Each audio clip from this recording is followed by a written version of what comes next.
আসসালামু আলাইকুম প্রিয় বন্ধুরা। এফ অক্ষর দিয়ে দেখুন খুবই সুন্দর সুন্দর নাম।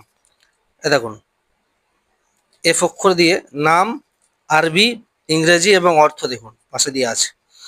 দেখুন প্রথমে দেখুন ফারহান, খুশি হওয়া বা খুশি। ফাইসাল, বিচারক। ফাদ, জটিল। ফাহিম, সূক্ষ্ম জ্ঞান সম্পূর্ণ। ফাহিম, সমাজদার। ফাতিন, সুন্দর। ফুয়াদ, হৃদয়। ফাতিহ, বিজয় অর্জনকারী। ফাতেক, বীরপুরুষ। এইভাবে দেখুন পরপর নামগুলো দেখুন। আপনি আপনার বাচ্চাদের নাম রাখতে পারেন, অথবা আপনার নাম যদি এর মধ্যে থেকে থাকে অর্থটাও সুন্দর করে দেখে নিতে পারেন। এই দেখুন আরও আছে, ভিডিওটি স্টপ করে দেখে নেবেন, সুন্দরভাবে আপনার অর্থটাও দেখে নেবেন।